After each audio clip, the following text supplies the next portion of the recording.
तो चैप्टर की शुरुआत में कावाकी कहता है, मैंने तुम्हें बताया ना, मुझे नहीं पता। अमाडो ने मुझसे बिना पूछे मेरे कारमा को रिस्टोर किया है। शिकामारू कहता है, तुम्हारी मदद करना ही उसका मोटिव नहीं है, क्या तुम्हारे माइंड में कोई बात आई है? कावाकी कहता है, मैं खुद ये जानना चाहता हूँ, मुझे इसके बारे में कुछ नहीं पता। और अब कोड ने उसे पकड़ लिया है। अब मुझे नहीं लगता कि अमाडो के मोटिव से कोई फर्क पड़ता होगा, क्योंकि अब तक तो वो मर गया होगा। नारुतो कहता है, बस करो कावाकी, तुम्हें इस तरह की बातें नहीं करनी चाहिए। कहता है, लेकिन ये सच है, हम ऐसा दिखावा ही क्यों करें? शिका, दिल ही दिल में तुम्हें खुशी हो रही है ना, कि तुम्हें अब उस कमीने से डील नहीं करनी पड़ेगी। शिकामारू को बड़ा गुस्सा आता है। कहता है, ये तुम क्या बकवास कर रहे हो? नारुतो से रोकता है।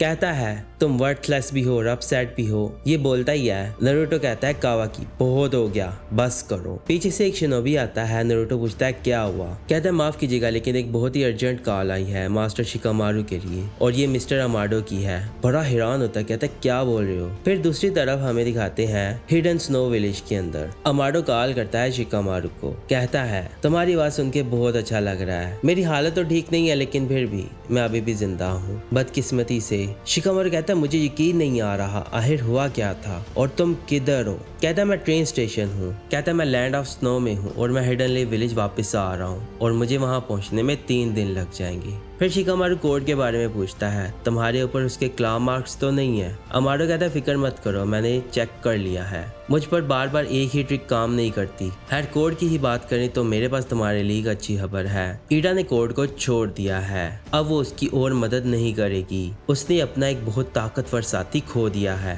शिकामारू कहता है, क्या बोल रहे हो? अगर ये सच है तो ये एक बहुत अच्छी खबर है। आखिर तुमने किया क्या? कहता है, मैंने बस उनसे बात की, ईडा को समझाया कि तुम हिडन लीफ विलेज के साथ खड़ी हो जाओ। उसने तुम्हारी ऑफर मान ली। शिकामारू सुनकर बहुत हैरान होता है। कहता है, ईडा ने ये मान लिया मेरी ऑफर? खैर, वो बड़ा परेशान हो जाता है। फिर अमाडो बोलता है, हाँ सही कहा, तुम्हें इसके लिए एक बहुत अच्छा सा रूम तैयार करना होगा, तुम इसे नाराज नहीं करना चाहोगे, है ना? शिकामारू कहता है, रुको, कोड के साथ एक और भी बंदा था, वो बहुत ही स्ट्रांग था, लेकिन वो ईडा नहीं थी। उसके बारे में क्या? कहता है, अच्छा, तो तुम्हें पहले से ही डेमन का पता है? कहता है, उसका नाम डेमन है? कौन है वो? क्या तुमने उससे भी बात की है? अमाडो कहता है, डेमन ईडा का छोटा भाई है, मैं वहां पहुंच के तुम्हें सब बता दूंगा। तुम सिर्फ ईडा को ही इनवाइट नहीं कर सकते, तुम्हें उसके छोटे भाई को भी साथ लेना होगा। कहता है, उसका एक छोटा भाई है? रुको अमाडो, तुम्हारे पास ऐसी कोई अथॉरिटी नहीं है कि तुम खुद ये सब फैसले कर सको। कहता है, अब मैं तुम्हारी तरफ आ रहा हूँ शिकामारू, तुम्हारे पास भी कोई अथॉरिटी नहीं है, अब सब ईडा के हाथ में है। जब उसने फैसला कर लिया तो हम उसके खिलाफ नहीं जा सकते। शिकामारू कहता है, ठीक है, लेकिन याद रखना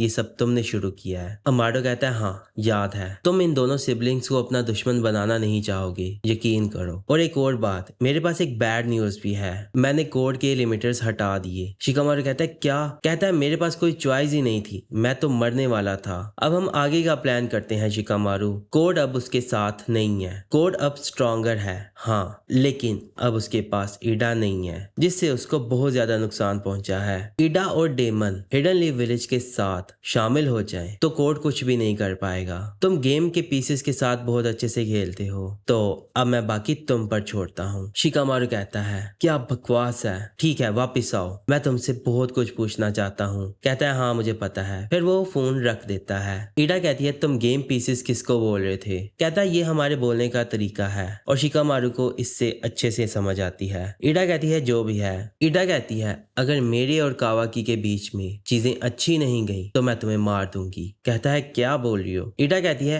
क्या हुआ तुम्हें? जाहिर सी बात है, मैं पहले ही बहुत इरिटेटेड हूँ कि मैं तुम्हें मार दूं, तुम्हारी वजह से मुझे ये एबिलिटी मिली है। फिर डेमन बोलता है, मुझे लगा कि इसे मैं मारूंगा। फिर ईडा कहती है, अपनी पूरी कोशिश करना अपनी जिंदगी के लिए। और फिर दूसरी तरफ शिकामारू कॉल करता है, कहता है, नारुतो को होकागे ऑफिस भेजो और टीम 7 को भी भेजो, साथ में कावाकी को भी। दूसरी तरफ हमें दिखाते हैं बोरुतो को, वो तैयार होता है, सास्की का हेडबैंड पहनता है और अपनी बॉडी को देखता है जहाँ पर वो निशान होता है। फिर वो नीचे आता है। उसकी मोम कहती है, तुम जा रहे हो बोरुतो? कहता है, हाँ, एक मिशन है। उसकी मोम पूछती है, क्या सच में? कहता है, हाँ, अंकल शिकामारू ने मुझे बुलाया है, टीम 7 को बुलाया है, सारदा और मित्सुकी को भी। कहती है ठीक है, अपना ख्याल रखना। फिर वो देखता है हिनाटा रोने लगती है। कहती है माफ करना, मैं ऐसा करना नहीं चाहती थी, बस मैं तुम्हें स्माइल करके जाते हुए देखना चाहती थी, सिर्फ इतना ही। और वो रोने लगती है और हिमावारी भी आ जाती है। हिनाटा कहती है तुम जब भी कहीं जाते हो तो मेरे जहन में एक ही बात आती है कि तुम वापस नहीं आओगी। बोरुतो कहता है मुझे माफ कर दें, मैं आपको बहुत परेशान करता हूँ। मुझे नहीं पता मिशन क्या है, लेकिन ये कोई ऐसा मिशन है जो कि हमारी टीम ही कर सकती है,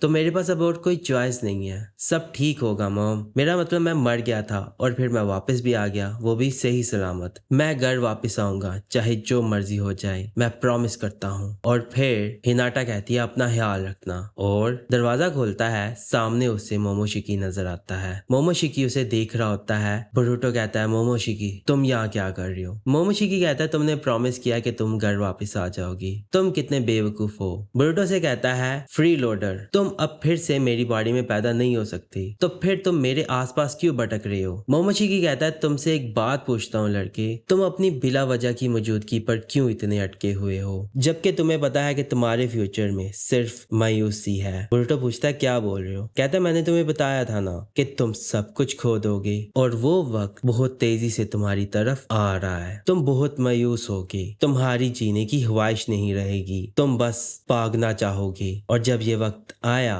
तो मैं तुम पर कब्जा कर लूंगा, और फिर मैं बोरुतो उजुमाकी की जिंदगी जीऊंगा। बोरुतो कहता है क्या बोल रहे हो? मोमोशिकी कहता है फिक्र मत करो, ये सब कुछ बहुत खामोशी से होगा, और मुझे अब रेजरेक्ट होने की कोई फिक्र नहीं है, क्योंकि तुम्हारी बॉडी को पोजेस करना भी एक ही चीज होगी। ये बहुत जल्द होगा, चाहे जिस शक्ल में भी हो, तुम सिर्फ मेरी वैसल बनने के लिए ही हो। बोरुतो कहता है कमीने, मैंने तुम्हें बोलने दिया, मेरा तुम्हारे साथ किसी किस्म का ऐसा कोई एग्रीमेंट नहीं है, मैं खुद को तुम्हारे हाथों सौंपने से बेहतर मरना पसंद करूंगा। मोमोशिकी कहता है मैं तुम्हें मरने नहीं दूंगा कभी भी, क्योंकि तुम मेरी बहुत कीमती वैसल हो, मेरी जिंदगी हो, जिसे कोई भी हासिल नहीं कर सकेगा मेरे सिवा। बोरुतो कहता है ये मेरी लाइन है फ्री लोडर, तुम अपनी जिंदगी जी चुके हो, भाग जाओ। फिर बोरुतो कहता है तुम मेरी सोच के ऊपर कब्जा करना चाहते हो, ठीक है, अगर ऐसा पॉसिबल है तो मैं मेक श्योर करूंगा कि तुम कभी भी मर्ज ना हो, तुम हो जो फ्यूचर में मायूस होगे। मोमोशिकी कहता है जो मर्जी कहो, तुम्हारी किस्मत पहले से ही डिसाइड हो चुकी है, अब मैं आगे की देखता हूँ। बोरुतो उजुमाकी और बहुत हंसता है और चला जाता है। बोरुतो भागता है, कहता है रुको कमीने। वो भाग कर आगे जाता है, उसे ढूंढने लगता है। पीछे से सारदा और मित्सुकी आ जाते हैं। कहते हैं लगता है तुम तैयार हो, तुम बहुत जल्दी तैयार होकर आ गए, क्या तुम मिशन को लेकर बड़े खुश हो? लेकिन वो उसे ढूंढ रहा होता है। सारदा देखती है, पूछती है क्या हुआ? वो जोर से चिल्लाता है क्या तुम मजाक कर रहे हो? मैं अपनी किस्मत खुद डिसाइड करूंगा, तुम्हारा बहुत बहुत शुक्रिया। सारदा ये देखकर बड़ी हैरान होती है। कहती है इसे क्या हुआ है? तुम बहुत ही ज्यादा जोश में लग रहे हो और बहुत ही अजीब सी एक्टिंग कर रहे हो। फिर बोरुतो ऊपर दीवार पर चढ़ता है, जंप करके आगे जाने लगता है। सारदा कहती है रुको, लेकिन वो चला जाता है। मित्सुकी कहता है चाहे वो मर जाए, मरकर वापस भी आ जाए और एक ओत्सुकी ही क्यों ना बन जाए, बोरुतो हमेशा बोरुतो ही रहेगा। दूसरी तरफ हमें दिखाते हैं हिनाटा को। हिमावारी कहती है मोम, मैं सोच रही थी कि अगर मैं निंजा बन गई तो हो सकता है कि मैं बोरुतो की थोड़ी बहुत मदद कर सकूं,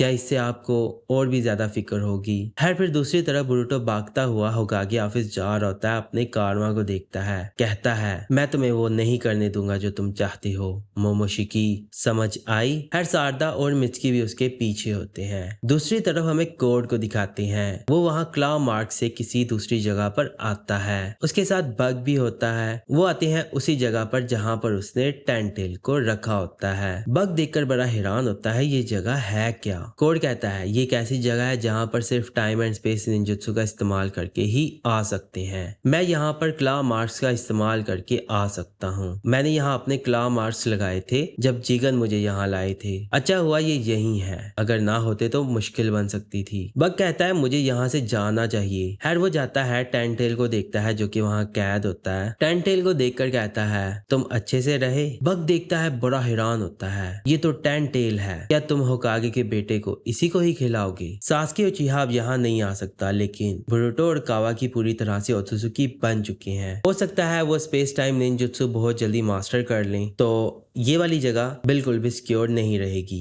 बग कहता है ये मेरा मसला नहीं है, तुम्हारा जो भी प्लान है तुम खुद करो। तुम्हें तुम्हारी स्ट्रेंथ मिल गई और डीमन से हार का सामना करना पड़ा। तुम्हारी अलायंस जो कि ईडा के साथ थे वो भी कट आउट हो गए। कोड कहता है सच कहूं तो डेमन की स्ट्रेंथ बहुत ही अनएक्सपेक्टेड थी, वो एक अलग ही लेवल पर है, मैं उसका मुकाबला नहीं कर सकता। बग कहता है इसीलिए मैंने तुम्हें रोकने की कोशिश की कि उसे मत जगाओ, काश कि तुम मेरी बात सुन लेते। कोड कहता है अब ये वक्त गुजर चुका है और अब मुझे बहुत गुस्सा है क्योंकि मेरा दिल टूट गया है। क्या तुम अब मेरा थोड़ा सा एहसास करोगे या फिर भी तुम मुझे यही सब बोलते रहोगे? बग कहता है कोड मुझे तुम्हारी समझ नहीं आती, तुम इतने बेहिस कैसे हो सकते हो, वो भी इस हालात में। कहता है जाहिर सी बात है क्योंकि सब चीजें बिल्कुल ठीक हैं। खैर छोड़ो, चलो टेंटेल का कुछ करते हैं, इसका साइज बहुत बड़ा है, इसकी एडजस्टमेंट करनी पड़ेगी। बग सुनकर बड़ा हैरान होता है, कहता है कैसी एडजस्टमेंट? कोड अपनी पावर का इस्तेमाल करता है टेंटेल पर, बहुत सारे क्ला मार्क्स उसकी बॉडी पर लगा देता है। वो क्ला मार्क्स उसकी पूरी बॉडी पर चिपक जाते हैं और पूरी बॉडी को घेर लेते हैं। बग देखकर बड़ा हैरान हो रहा होता है। कोड कहता है इन क्ला मार्क्स में मैंने अपने ब्लड में से थोड़ा सा आयरन निकाल कर डाला है और इसके अंदर मैंने चाकरा भी डाला है। ये हाफ मटेरियल है और हाफ चाकरा है, ये मेरा हिडन वेपन है। एक लिमिट हुआ करती थी, मैं इस तरह के ज्यादा नहीं बना पाता था, अब जबकि मेरे लिमिटर हट चुके हैं तो अब मैं इतने सारे बना सकता हूँ, पहले मेरे लिए ये इम्पॉसिबल था। बग कहता है तुमने तो इस पे बहुत सारे ग्ला मार्क्स बना लिए, लेकिन क्यों? कोड कहता है मैंने कहा ना इसे एडजस्ट करने वाला हूँ, छोटा करने वाला हूँ ताकि ये काम आ सके। खैर वो उन क्ला मार्क्स में से उसे श्रिंक करने लगता है, उसे दबाता है और श्रिंक कर रहा होता है और वो छोटा होने लगता है। बग देखकर बड़ा हैरान हो रहा होता है, ये तो छोटा हो रहा है। कोड कहता है ये एक टेंटेल है और इसके अंदर बहुत सारा चक्रा है, मैं उसको कई हिस्सों में बांट रहा हूँ जिससे ये बहुत सारे पीसेस में बदल जाएगा, एक क्ले की तरह। खैर उसके ऊपर थोर्न जैसे कुछ होते हैं, वो बड़े होने लगते हैं और फिर वो उससे उतर जाते हैं, नीचे गिरते हैं। बग कहता है अब क्या होगा? खैर फिर वो बदलने लगते हैं और एक मॉन्स्टर के अंदर कन्वर्ट होने लगते हैं और वहां पर फिर बहुत सारे मॉन्स्टर्स बन जाते हैं। बग कहता है कितना अजीब है। खैर उनमें से एक मॉन्स्टर पीछे लगे क्ला मार्क में से निकलता है। बग पीछे देखता है, कहता है ये क्या है, क्या ये क्ला मार्क के थ्रू ट्रेवल कर सकते हैं? कोड कहता है बग अब ये छोटे हैं और काम के हैं, है ना? तो फिर ये चैप्टर खत्म हो जाता है। तो आपको बोरुटो का चैप्टर नंबर 72 कैसा लगा? अगर आपको ये चैप्टर पसंद आया तो इस चैप्टर को लाइक और अपने दोस्तों के साथ शेयर करें और हाँ चैनल को सब्सक्राइब जरूर कीजिएगा। तो अब हम अगली वीडियो में मिलेंगे, तो अपना ख्याल रखिएगा।